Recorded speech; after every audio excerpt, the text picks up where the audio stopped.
Hello students, good morning. Students, पिछले lecture में हमने बात की थी एक थ्योरम्स के बारे में और चरम बिंदु की परिभाषा। स्टूडेंट्स, वो थ्योरम क्या थी वो आप देख चुके थे, किस तरीके से हमने उस थ्योरम्स को प्रूफ किया था स्टूडेंट्स, ठीक है। और एक डेफिनेशन हमने दी थी चरम बिंदु की। चरम बिंदु यानी कि extreme point of a convex set, अर्थात एक अवमुख समुच्चय का चरम बिंदु क्या होता था, ये हम पढ़ चुके थे। स्टूडेंट्स, आज हम जो पढ़ने वाले हैं वो भी एक थ्योरम्स के बारे में डिस्कस करेंगे and this theorem is based on the extreme point of a convex set. So students, एक बार मैं फिर से आपको बताना चाहूँगा कि जो एक्सट्रीम पॉइंट है, एक्सट्रीम पॉइंट क्या होता है, यानी चरम बिंदु जो है, एक बार फिर से देख लेते हैं चरम बिंदु की डेफिनेशन और फिर हम स्टार्ट करेंगे अपनी next theorem. Second last theorem है वो इस चैप्टर से रिलेट। सो एक्सट्रीम पॉइंट क्या होता है स्टूडेंट्स? चरम बिंदु। चरम बिंदु स्टूडेंट्स एक अवमुख समुच्चय का हमें फाइंड आउट करना होता है। तो एक अवमुख समुच्चय, सबसे पहले तो अवमुख समुच्चय आप जान चुके हैं कि अवमुख समुच्चय होता क्या है। उसके बाद चरम बिंदु क्या होता है कि स्टूडेंट्स, मैंने मान लिया कि कैपिटल ए एक क्या है, कॉन्वेक्स सेट है, अवमुख समुच्चय है। इस कैपिटल ए का एक बिंदु x जो है वो इस ए का अवमुख समुच्चय ए का क्या कहलाता है? चरम बिंदु। चरम बिंदु कहलाता है कब? यदि इस x को, ध्यान से सुनना, यदि इस x को कैपिटल ए के कोई भी दो बिंदु x1 और x2, x1 और x2 के अवमुख संचय के रूप में लिखा नहीं जा सकता हो। ये नहीं कह रहा हूं मैं कि लिखा जा सकता हो, मैं कह रहा हूं कि नहीं लिखा जा सकता हो। अर्थात ये हुआ स्टूडेंट्स कि मेरे पास में एक अवमुख समुच्चय ए है, इस अवमुख समुच्चय का एक बिंदु मैंने x मान लिया और ये x बिंदु इस a का चरम बिंदु कहलाता है कब? यदि मैं इस x को a के कोई भी दो x1 x2 बिंदुओं के अवमुख संचय के रूप में नहीं लिख सकूं, तब ये x क्या कहलाता है? चरम बिंदु कहलाता है। दूसरी डेफिनेशन क्या है स्टूडेंट्स कि x जो होता है वो चरम बिंदु कहलाता है a का, x चरम बिंदु कहलाता है a का कब? यदि देयर डज नॉट एग्जिस्ट, यानी कि यहां विद्यमान नहीं होते हैं, कहां? x1 x2 belongings to a। इसका मतलब ये हुआ स्टूडेंट्स कि x a का चरम बिंदु होता है कब? यदि x1 x2 a में इस प्रकार नहीं हो कि, किस प्रकार नहीं हो कि इस x को मैं इन x1 और x2 के इस फॉर्मेट में मैं लिख सकूं जहां लैम्डा इज ग्रेटर देन 0 से लेस देन 1। इसका मतलब ये हुआ स्टूडेंट्स, ये साइन आपको इंडिकेट करता है कि a में अगर मैं a का x बिंदु चरम बिंदु मान के चल रहा हूं तो a में ऐसे x1 x2 नहीं होंगे। There does not exist, a में x1 x2 नहीं होंगे। कैसे नहीं होंगे? कि इस x को मैं x1 और x2 के इस फॉर्म में मैं लिख सकूं, अवमुख संचय के रूप में लिख सकूं। ऐसे x1 x2 a में नहीं होंगे, तब इस x को मैं क्या कहूंगा? एक a का चरम बिंदु कहूंगा। जैसे कि स्टूडेंट्स, मैं बात करता हूं एक सर्कल में, एक सर्कल में ये एक अवमुख समुच्चय है या फिर नहीं है? एक सर्कल की ही मैं बात करूं, इसके अंदर के एलिमेंट्स नहीं है, अभी मैं अंदर के एलिमेंट्स मान के नहीं चल रहा हूं, मैं केवल बात कर रहा हूं इस सर्कल के पॉइंट्स के। तो क्या ये एक अवमुख समुच्चय है? नहीं स्टूडेंट्स, ये एक अवमुख समुच्चय नहीं होगा, क्योंकि मैंने बताया था कि अगर मेरे पास में सेट S है कुछ इस तरीके से कि x, y such that where x square plus y square is equal to some a square, तो इक्वल टू वाले केस में हमें केवल और केवल उस वृत्त की क्या पॉइंट मिलते हैं, ये परिधि वाले पॉइंट मिलते हैं। और अमुक समुच्चय की डेफिनेशन क्या थी, अमुक समुच्चय की डेफिनेशन ये थी कि कोई भी दो आर्बिट्रेरी में पॉइंट लूं और इनसे जाने वाला रेखाखंड पूर्णतः उसी सेट में उपस्थित होना चाहिए। लेकिन जब मैंने केवल बाउंड्री पॉइंट की ही बात की तो ये पूरी लाइन तो कैसी है, इस बाउंड्री पॉइंट से एकदम ही अलग है। इसका मतलब ये एक अमुक समुच्चय नहीं है। लेकिन अगर मैं बात करूं स्टूडेंट्स इन बाउंड्री पॉइंट के साथ साथ इन अंदर के पॉइंट की भी, यानी कि this is less than equals to a square, तब मेरे पास में ये सारे पॉइंट मिल जाते हैं। तो इस केस में ये जो सेट होता है वो कैसा होता है, एक कॉन्वेक्स सेट होता है, अमुक समुच्चय होता है। अब इस सेट के लिए स्टूडेंट्स ये जितने भी बाउंड्री पॉइंट होंगे ये कैसे होंगे, ये होंगे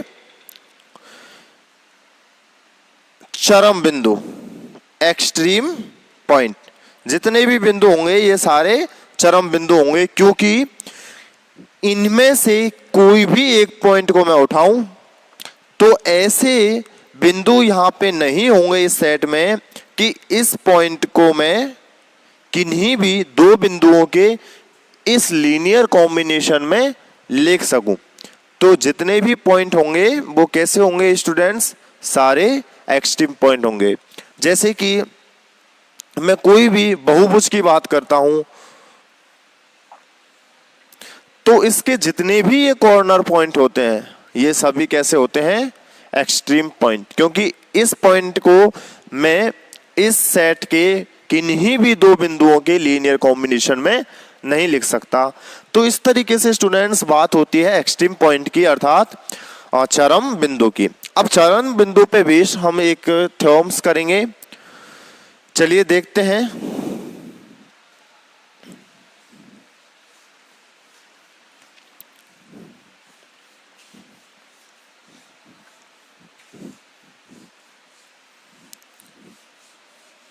स्टूडेंट्स थ्योरम क्या कहती है, थ्योरम ये कहती है कि every extreme point of the convex set of all feasible solution of the system AX बराबर B is a basic feasible solution and vice versa. मतलब ये स्टूडेंट्स कि निकाय AX बराबर B के, हिंदी में ट्रांसलेट कर रहा हूं, निकाय AX बराबर B के सभी सुसंगत हलों के अभिमुख समुच्चय का प्रत्येक चरम बिंदु एक आधारी सुसंगत हल होता है तथा इसका विलोम भी सत्य है। वाइस वर्सा मतलब इसका विलोम भी सत्य है कि अगर मैं कोई भी एक आधारी सुसंगत हल लेता हूं एक सिस्टम, एक निकाय AX बराबर B का, तब वह एक आधारी सुसंगत हल क्या होता है, चरम बिंदु होता है। इसके अलावा स्टूडेंट्स मैं इस थ्योरम को दूसरे तरीके से भी बोल सकता हूं, वो क्या है, आपको लिखनी है तो लिख लीजिए कि निकाय AX बराबर B के सभी सुसंगत हलों का अभिमुख समुच्चय S है, तब S का कोई बिंदु चरम बिंदु होगा यदि और केवल यदि यह एक आधारी सुसंगत हल है। ठीक है स्टूडेंट्स, यानी कि स्टूडेंट्स बुक में जो थ्योरम दी गई है उसमें उन्होंने बता दिया है वाइस वर्सा, अर्थात इसका विलोम भी सत्य है। और जो मैंने इसका दूसरी फॉर्म मैंने बताई है इस थ्योरम को लिखने की, वो ये है कि यदि और केवल यदि का मतलब भी यही होता है कि अगर आप ऐसे चल रहे हैं तो अगर वो चीज ऐसे प्रूफ है तो वो चीज ऐसे भी प्रूफ है। ठीक है स्टूडेंट्स, तो वो चीज हो जाती है यदि और केवल यदि, if and only if. So students चलिए आगे बढ़ते हैं और थ्योरम का स्टेटमेंट आपके सामने है। इन्होंने क्या किया है कि एक सिस्टम अर्थात एक समीकरण निकाय लिया है और उस समीकरण निकाय में एक बेसिक इंफॉर्मेशन पहले देख लीजिए स्टूडेंट्स कि एक समीकरण निकाय आपको दिया गया है AX बराबर B और ax बराबर b को आप किस तरीके से रिप्रेजेंट करते हैं वो मैं आपको बता चुका हूं। तो स्टूडेंट्स उस केस में अगर आपके पास में एक सिस्टम है और उस सिस्टम का एक आप सॉल्यूशन लेके चल रहे हो, पहले तो ये कि उस सिस्टम के सभी सुसंगत हलों का आपको क्या बनाना है, एक सेट बनाना है जिसको मैं S से नाम दूंगा। ठीक है, जैसे ही वो सेट S बनता है तो अब मुझे ये थ्योरम के स्टेटमेंट पे आना है कि उस सेट S का अगर मैं कोई भी एक सॉल्यूशन लेता हूं, एक सुसंगत हल लेता हूं और उसको अगर मैं चरम बिंदु मान के चलूं, यानी कि मैंने मान लिया कि अगर उस सुसंगत हलों के समुच्चय से एक मैंने बिंदु लिया और उसको मैंने चरम बिंदु मान लिया, तो अब मुझे उस बिंदु को क्या प्रूफ करना है कि वो एक आधारी सुसंगत हल भी है। अब स्टूडेंट्स बात आती है कि चरम बिंदु आपने मान लिया और चरम बिंदु की डेफिनेशन आपने देख ही ली थी कि चरम बिंदु होता क्या है। अब हमें उसे प्रूफ करना है कि वो एक आधारी सुसंगत हल है। तो आज हम यही चीज पहले प्रूफ करेंगे कि एक चरम बिंदु हम मान के चलेंगे और उसको आधारी सुसंगत हल प्रूफ कैसे करते हैं, उसका जो विलोम होगा वो हम नेक्स्ट लेक्चर में पढ़ेंगे, क्योंकि ये ही काफी लंबी प्रोसेस हो जाएगी इसी में। तो स्टूडेंट्स सबसे पहले समझिएगा कि अगर मैंने उस हल को, उस सुसंगत हल को चरम बिंदु माना है, तो अब मुझे ये प्रूफ करना है कि वो एक आधारी सुसंगत हल है। और स्टूडेंट्स मैंने आपको बताया था कि एक आधारी सुसंगत हल होने के लिए, क्योंकि वो हल सुसंगत तो है और चरम बिंदु भी है, यानी कि सिर्फ और सिर्फ मुझे ये प्रूफ करना है कि वो आधारी भी है। और आधारी प्रूफ होने के लिए स्टूडेंट्स मैंने बताया था कि अगर आपके पास में कोई भी बिंदु है और उसके जितने भी आधारी चर हैं, तो उन आधारी चरों के रेस्पेक्ट में आप जितनी भी गुणांक मैट्रिक्स बना रहे होते हैं, उन गुणांक मैट्रिक्स का डिटर्मिनेंट जो है वो कैसा होना चाहिए, नॉन जीरो। लेकिन स्टूडेंट्स यहाँ पे जितनी भी इंफॉर्मेशन है वो हम मतलब परफेक्टली वो चीज नहीं दी गई है कि इंफॉर्मेशन एकदम परफेक्ट है कि भाई अपने पास में कोई नंबर्स हैं तो उनका डिटर्मिनेंट निकाल के हम आसानी से उसको सॉल्व कर दें। ऐसा सीन है नहीं, क्योंकि यहाँ पे सम कांस्टेंट ही लेके चलेंगे और उन कांस्टेंट का डिटर्मिनेंट आप क्या निकालोगे, वो जीरो भी हो सकता है, नॉन जीरो भी हो सकता है। तो हमने दूसरी चीज भी बताई, तो ये जीरो वाला कंसेप्ट जो है डिटर्मिनेंट, वो हो जाता है यहाँ पे थोड़ा फेल। तो अब जो दूसरा केस है कि अगर मेरे पास में उस आधारी हल को बताना है, इसका मतलब ये हुआ कि उस आधारी चरों के रेस्पेक्ट में जितने भी आधारी सदिश हैं, अल्फा 1 अल्फा 2, जो भी गुणांक मैट्रिक्स ए में निकल के आते थे, alpha 1 alpha 2 up to alpha n, और आधारी चरों के रेस्पेक्ट में जितने भी alpha 1 alpha 2 up to alpha n हैं, तो उन्हें हमें क्या प्रूफ करना था कि अगर वो लीनियरली इंडिपेंडेंट हुए, रैखिक स्वतंत्र हुए, तो हम ये कह देंगे स्टूडेंट्स कि यस, ये चीज प्रूफ है कि हमने जो भी बिंदु लिया है वो क्या है, एक आधारी हल है। और क्योंकि वो सेट सुसंगत हलों का है तो हम कह देंगे कि वो एक आधारी सुसंगत हल है। लेकिन स्टूडेंट्स यहाँ थोड़ी सी प्रॉब्लम ये आती है फिर से कि लीनियरली इंडिपेंडेंट प्रूफ करने के लिए भी हमारे पास में ये पता होना चाहिए कि अल्फा 1 अल्फा 2 जो भी आधारी चर के रेस्पेक्ट में बनेंगे ये अल्फा के तक, तो उनका जो मान है वो क्या नॉन जीरो है या फिर जीरो है।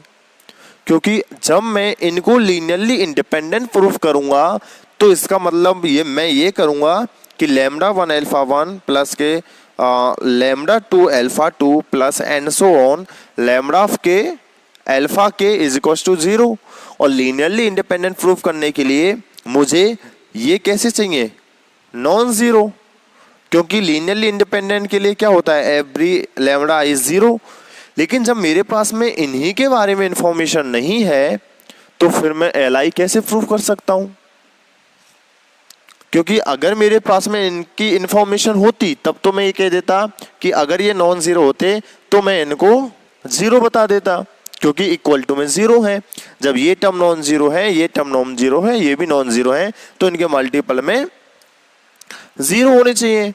लेकिन स्टूडेंट्स यहाँ पे फिर वही प्रॉब्लम कि इनके बारे में हमारे पास में इंफॉर्मेशन नहीं है। तो मैं क्या करता हूँ स्टूडेंट्स, यहाँ हम एक शब्द यूज करते हैं विरोधाभास विधि। विरोधाभास विधि। और विरोधाभास विधि में स्टूडेंट्स हम क्या मान के चलेंगे, इस पूरे सेट को हम लीनियरली डिपेंडेंट मान के चलेंगे, क्योंकि हमें ये प्रूफ करना है एल आई। तो जैसे ही हम एल डी मान के चलेंगे, तो एल डी जैसे मान के चलेंगे, और जब हमारा विरोधाभास गलत सिद्ध हो जाएगा कि ये एल डी तो है ही नहीं, तो जब एल डी नहीं है तो कैसा होगा, तब एल आई हो जाएगा। तो स्टूडेंट्स हम यूज करने वाले हैं विरोधाभास विधि। तो चलिए अब बढ़ते हैं आगे, और इस थ्योरम के जो फर्स्ट प्रोसेस है, यानी कि केवल इफ वाला केस, उसको हम प्रूफ करते हैं।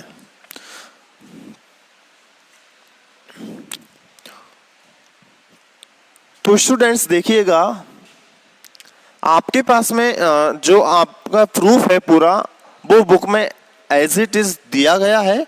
बस थोड़ी सी समझने वाली बात थी, जो बेसिक इंफॉर्मेशन मैंने दे दी है, बाकी हम देखते चलेंगे। और चलिए स्टूडेंट्स, मैंने मान लिया कि मेरे पास में एक समीकरण निकाय है।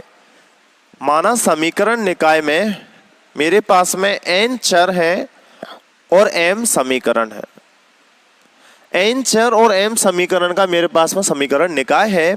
तब स्टूडेंट्स मैं इसको किस तरीके से रिप्रेजेंट कर सकता हूं, a11 x1 प्लस के a12 x2 plus and so on a1n xn बराबर v1, a21 x1 प्लस के a22 of x2 plus and so on a of 2n xn बराबर v2।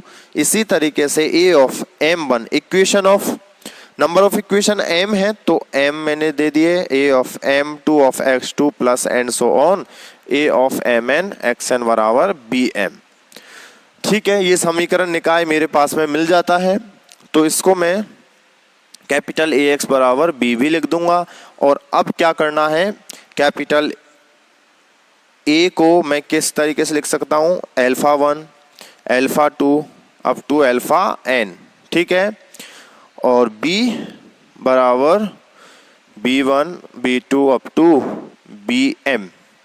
तो ये हमारे पास समीकरण निकाय हो गया। इतना लिखने के बाद अब क्या करेंगे हम, अब हमने मान लिया कि इस पूरे समीकरण निकाय को स्टूडेंट्स, इसको नाम दे दीजिए एक। तो माना एक के सभी सुसंगत, एक के सभी सुसंगत हलों का समुच्चय क्या है, S है। S के सभी एक के सभी सुसंगत हलों का समुच्चय S है। तो S को किस तरीके से रिप्रेजेंट करते हैं, S इज इक्वल टू वे x सच दैट कि a ऑफ x बराबर v and x is greater than equal to 0। ये चीज मैं लिखवाई चुका हूं आपको कि ये किस तरीके से हुआ, क्योंकि सभी सुसंगत हलों का समुच्चय हम ले रहे हैं। तो सुसंगत हल के लिए क्या होता है, एक तो इस समीकरण निकाय को सेटिस्फाई करता है, साथ ही साथ सारी वैल्यूज कैसी होती हैं, नॉन नेगेटिव, यानी कि all values are greater than equal to 0। तो ये सेट हो गया S, जो कि सभी सुसंगत हलों का समुच्चय है। अब इस सेट S में से स्टूडेंट्स हमें क्या करना है, तो अब बात करते हैं। अतः अब हमें ये सिद्ध करना है, या फिर ऐसा कीजिए, माना x स्टार S का एक चरम बिंदु है, S का एक चरम बिंदु है। चरम बिंदु हम मान के चल रहे हैं, क्योंकि स्टूडेंट्स हमारे पास में ये हमें प्रूफ करना है कि अगर चरम बिंदु है तो वो बेसिक फिजिबल सॉल्यूशन होना चाहिए, और अगर बेसिक फिजिबल सॉल्यूशन है तो वो चरम बिंदु होना चाहिए। तो आज हम सिर्फ इस पे बात करेंगे कि अगर चरम बिंदु है तो क्या वो बेसिक फिजिबल सॉल्यूशन भी होगा। ठीक है, तो मैंने स्टूडेंट्स एक x स्टार S का बिंदु लिया, जिसको मैंने चरम बिंदु मान लिया। तो अब हमें प्रूफ करना है, अब हमें यह सिद्ध करना है क्या, कि जो x स्टार है, x स्टार एक बेसिक फिजिबल सॉल्यूशन है। ठीक है,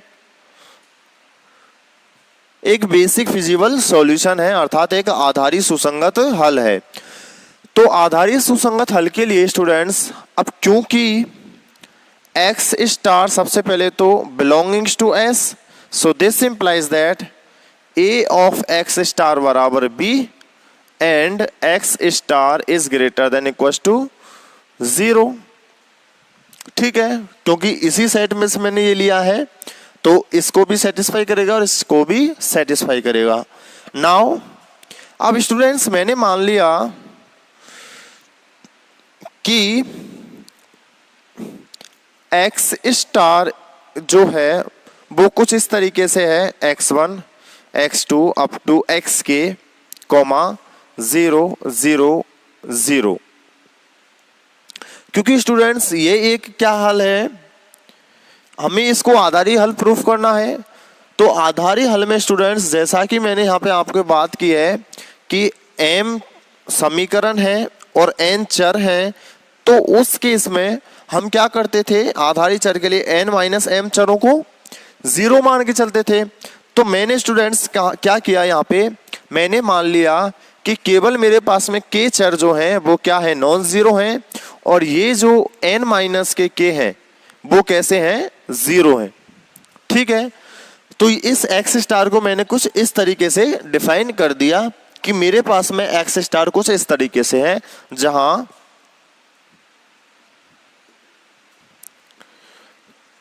k चर जो हैं वो अशून्य, जहां k अशून्य चर सदिश हैं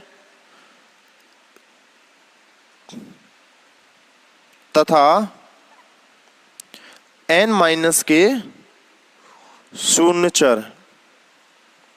ठीक है, अब स्टूडेंट्स क्या करना है, अब देखिए मैंने क्या कहा था कि जितने भी अशून्य चर हैं उनके रेस्पेक्ट में जो भी मेरे पास में गुणांक सदिश मिलता है, उस गुणांक सदिश के जितने भी, जैसे कि इसके रेस्पेक्ट में क्या मिलेगा, a में alpha 1 alpha 2 up to alpha k, बाकी की सारी टर्म 0।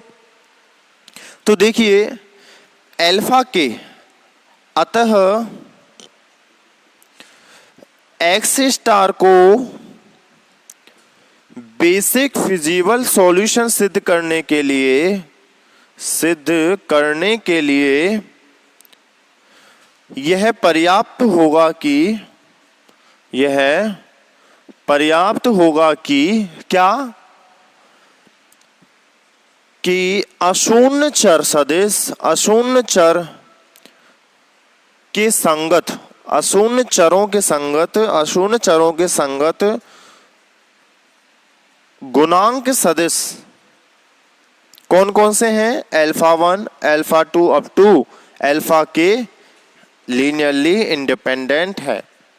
समझ में आ गई कि हमें अब क्या प्रूफ करना है कि एक्स स्टार को हमें बेसिक फिजिबल सॉल्यूशन सिद्ध करने के लिए यह पर्याप्त होगा कि अशून्य चरों के संगत गुणांक सदिश alpha 1 alpha 2 up to alpha k, क्योंकि अशून्य चर x k तक हैं तो अल्फा k तक जितने भी हैं गुणांक सदिश वो कैसे होंगे, लीनियरली इंडिपेंडेंट होंगे। ठीक है, आगे बढ़ते हैं।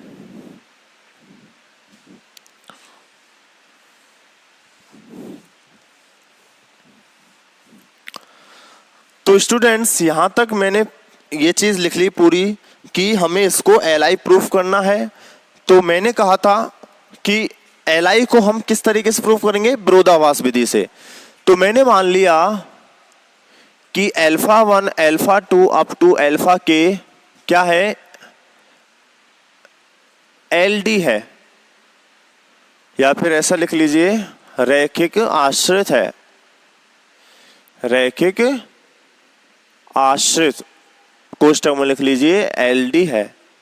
ठीक है, अगर alpha 1 alpha 2 up to alpha k रैखिक आश्रित है यानी कि LD है, तो students this implies that lambda 1 alpha 1 plus k lambda 2 alpha 2 plus and so on lambda k alpha k की वैल्यू 0। समीकरण नंबर 3 का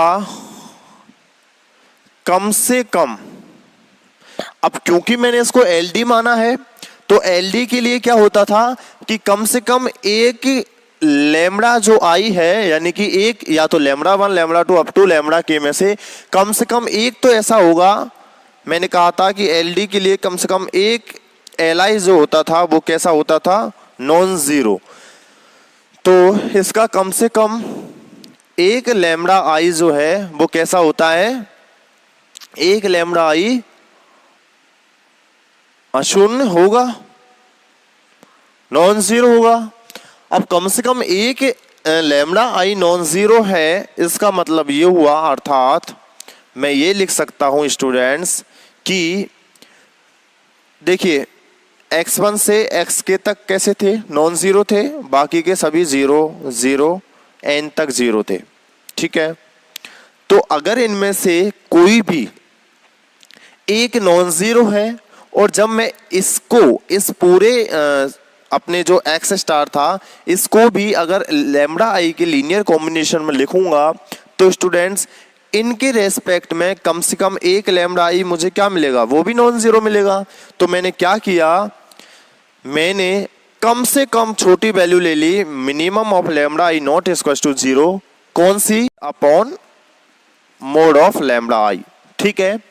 यानी कि एक्स आई और लैम्बडा आई, क्योंकि मैं क्या लेके चल रहा हूं, इन्हीं लैम्बडा आई में से, क्योंकि स्टूडेंट्स मैंने हर वाले पार्ट में इसलिए लिया है क्योंकि लैम्बडा आई नॉन जीरो है, तो लैम्बडा आई को नॉन जीरो के लिए मैंने इसको हर वाले पार्ट में ले लिया और इसकी वैल्यू मैंने दे दी सम म्यू आई।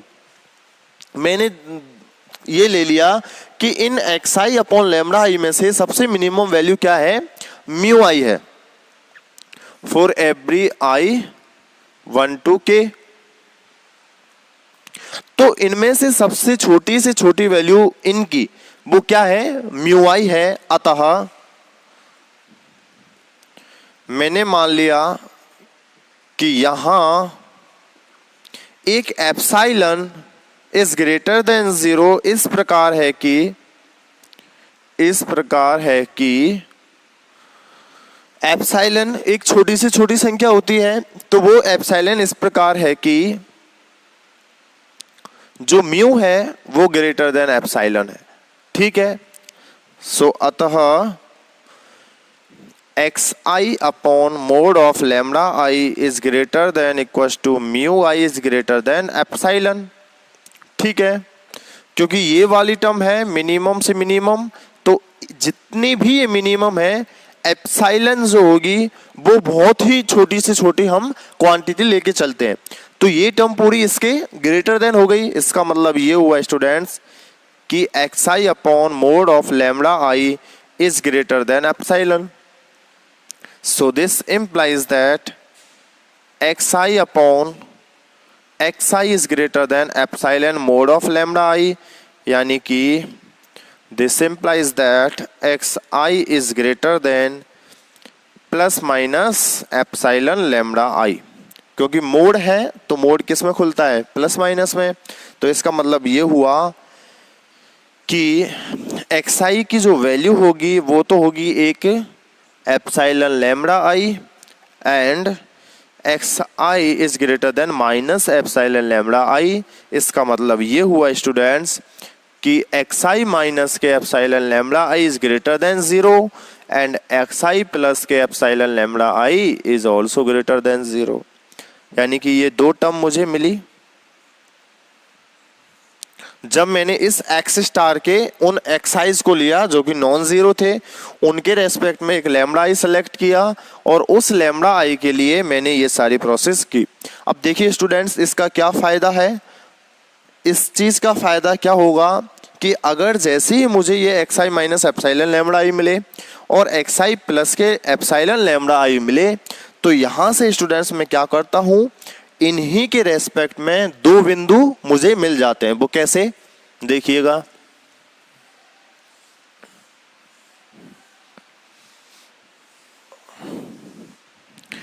देखिए तो यहां से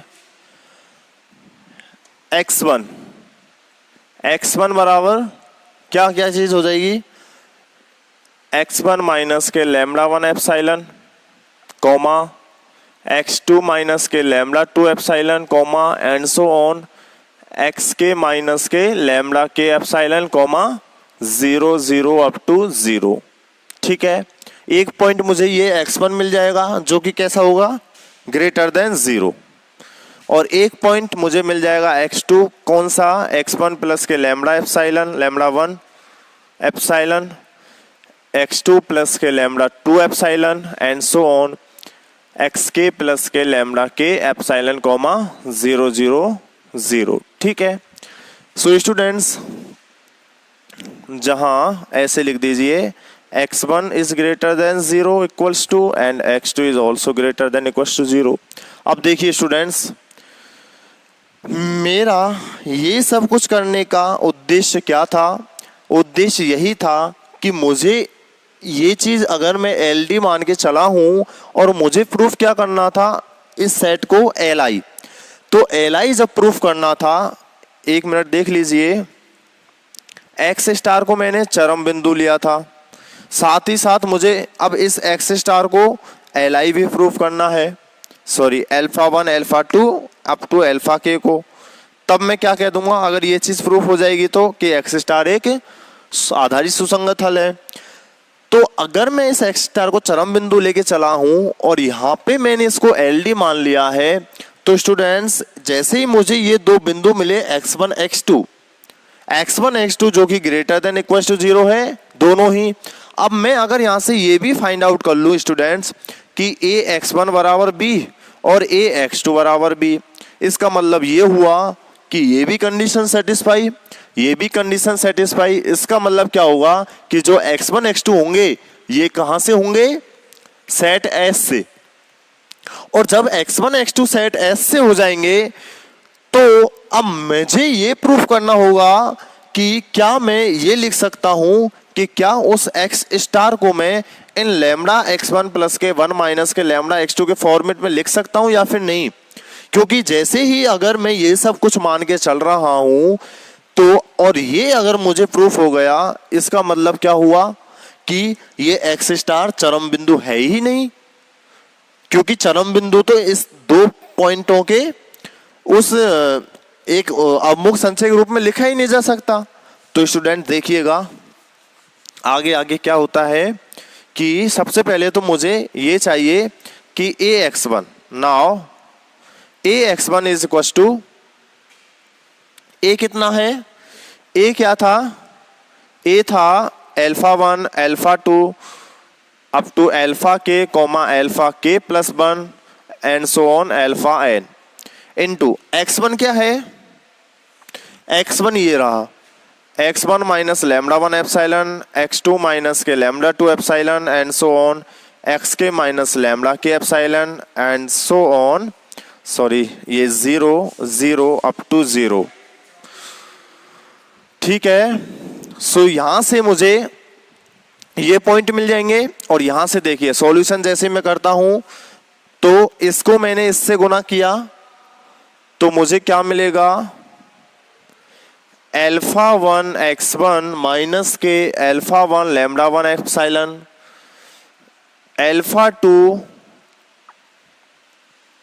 x2 minus k alpha 2 lambda 2 epsilon and so on alpha k xk minus k alpha k lambda k epsilon 0 0 up to 0। ये मिल गया मुझे ax1। ठीक है, तो देखिए अब ax1 को मैं किस तरीके से लिख सकता हूं, this is equal to a of x1 बराबर, इसको मैंने इससे गुना किया, एक मिनट, इसको जब इससे गुना करेंगे तो अल्फा 1 x1 प्लस के alpha 2 x2 plus and so on alpha k xk। ठीक है, एंड माइनस लैम्डा कॉमन आ जाएगा यहां से और ये हो जाएगा, सॉरी एप्सिलॉन कॉमन आया, अल्फा 1 लैम्डा 1 प्लस के alpha 2 lambda 2 plus and so on alpha k and lambda k. ठीक है, ये वैल्यू मिल जाएगी मुझे। So ax1 is equals to alpha 1 x1 plus alpha 2 x2 plus and so on minus k alpha 1 lambda 1, इस तरीके से हो जाएगा। अब देखिए alpha 1 x1 plus alpha two x2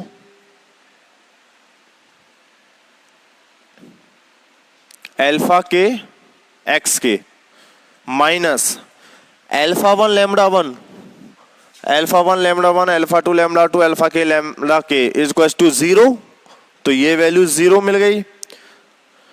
और ये कितनी है, a ऑफ x1 बराबर b।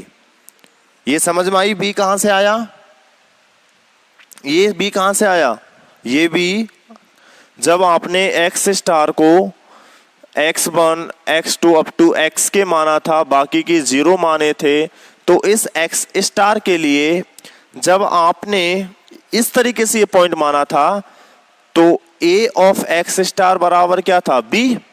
ये चीज थी क्योंकि x स्टार s से लिया था, तो a of x star b के बराबर था। तो जैसे ही आपने a alpha one alpha two up to alpha k plus one up to alpha n into ये x स्टार किया x1 x2 up to x k up to 0, और ये किसके है, b के बराबर। तो जब आप इसको गुना करोगे तो अल्फा वन x1 प्लस के alpha two x2 plus and so on alpha के और x के, बाकी की टर्म 0 के साथ में 0 हो जाएंगी। तो यहां से मुझे ये b मिल जाता है। ठीक है स्टूडेंट्स, आप चाहो तो ये चीज नोट कर सकते हो वहां पे, अदरवाइज सिर्फ समझने के लिए था कि ये चीज b की वैल्यू कैसे आई, क्योंकि x स्टार s से था तो उस x स्टार को x की वजह से a x स्टार बराबर b लिख दिया, और जब आप इसको सॉल्व करोगे तब आपके पास में ये इज इक्वल टू b आ जाएगा। ठीक है, सो अब ax1 बराबर b हो जाएगा। सो इसी प्रकार आप लिख सकते हो, इसी प्रकार a ऑफ x2 बराबर b। अब देखिए स्टूडेंट्स, जब ax1 बराबर b हो गया, ax2 बराबर b हो गया, इसका मतलब क्या हुआ, तथा x1 और x2 is greater than equal to 0, तो अतः हम कह सकते हैं कि x1 and x2 also belongings to s। अब x1 x2 अगर s में बिलोंग कर गया तो अब क्या करते हैं स्टूडेंट्स, आगे x1 x2 अगर s में बिलोंग कर जाता है तो अब मैं क्या करता हूं, मैंने मान लिया कि x स्टार को एक मिनट, तो मैंने मान लिया कि लैम्डा बराबर 1/2 के लिए, तो लैम्डा बराबर 1/2 के लिए मैं वैल्यू निकालता हूं लैम्डा x1 प्लस के 1 माइनस लैम्डा x2 की। ठीक है, so this is equal to 1/2 x1 plus 1 minus के 1/2 is again 1/2 x2, so this is equal to 1/2 x1 plus x2, so this is equal to 1/2 x1 ये रहा और x2 ये रहा, तो संगत अवयव को संगत अवयव के साथ जोड़ते हैं। सो x1 plus x2 minus lambda 1 epsilon plus k lambda 1 epsilon cancel, तो ये हो जाएगा 2x1 comma minus lambda 2 epsilon plus cancel, so 2x2 comma and so on 2x के कॉमा 0 0 अप टू 0, ये कितनी times n minus k times, n minus k times, so 2 से 2 cancel, so this is equal to x1 x2 up to x k 0 0 0 n minus k times. ठीक है students, lambda x1 plus के 1 minus k lambda x2। ठीक है, इसका मतलब ये हुआ स्टूडेंट्स कि लैम्डा x1 प्लस के 1 minus k lambda x2 is equal to, ये क्या है, ये क्या था, x स्टार। इसका मतलब क्या हुआ, अब स्टूडेंट देखिएगा, इसका मतलब ये हुआ, अतः या फिर ऐसा कीजिए कि x स्टार को आप x1 और x2, देखिए समझिएगा, x स्टार मैंने कहां से लिया था, s से, x1 और x2 कहां से बिलोंग कर गए, s से। अब जब मैंने एक्स स्टार को पहले ही चरम बिंदु माना है, एक्स स्टार को ऑलरेडी मैंने चरम बिंदु माना है, तो चरम बिंदु का मतलब ये हुआ कि इस एक्स स्टार को मैं एस के कोई भी दो बिंदुओं के लीनियर कॉम्बिनेशन में नहीं लिख सकता। लेकिन स्टूडेंट्स, जैसे ही मैंने उन अल्फा 1 से अल्फा के तक एलडी माना और उन एलडी मानने से मुझे 2 पॉइंट मिले x1 x2। x1 x2 कब मिले? जब आपने इसको एलडी माना था, लीनियरली डिपेंडेंट माना था, तब आपको 2 पॉइंट मिले थे। और जब वो दिए 2 पॉइंट मिले, कौन से 2 पॉइंट मिले आपको? कैसे 2 पॉइंट मिल गए? जो इस एक्स स्टार के चरम बिंदु होने को क्या कर रहे हैं? विरोध कर रहे हैं। दोबारा समझिएगा स्टूडेंट्स, यहां से क्या चीज प्रूफ हो जाती है कि ये एक्स स्टार जो है, क्योंकि देखो x1 और x2, ध्यान से सुनना, x1 x2 s में है, आप प्रूफ कर चुके हैं।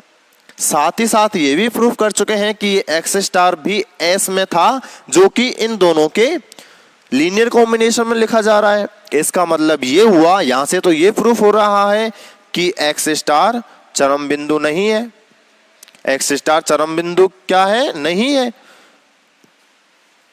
यहां से तो ये चीज प्रूफ हुई, this implies that x star चरम बिंदु नहीं है। एक्स स्टार चरम बिंदु नहीं है, तो एक्स स्टार जो है चरम बिंदु नहीं है, ये चीज कब प्रूफ हुई? जब मुझे ये 2 पॉइंट मिले एस में। और ये 2 पॉइंट कब मिले? जब मैंने इस अल्फा 1 से अल्फा के तक को क्या माना था? एलडी माना था। इसका मतलब ये हुआ, जो कि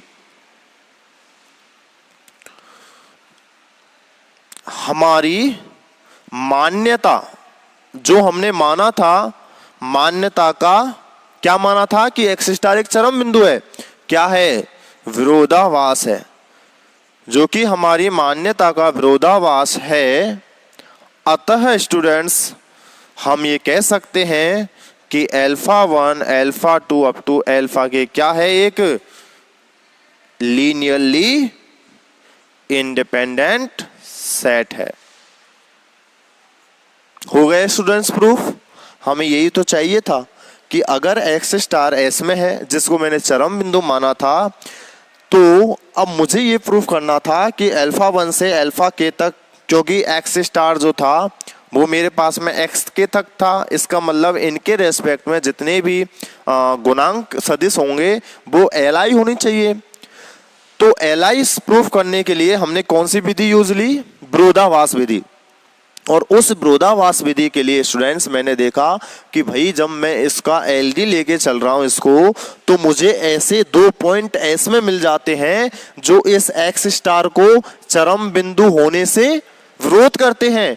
इसका मतलब ये हुआ कि जबकि एक्स स्टार चरम बिंदु है, क्योंकि हम पहले ही मान के चल रहे हैं, तो इसका मतलब ये हुआ कि भाई जो हमने माने हैं, ये चीज जो मानी है कि अल्फा 1 से अल्फा के तक ये एलडी है, ये चीज गलत है।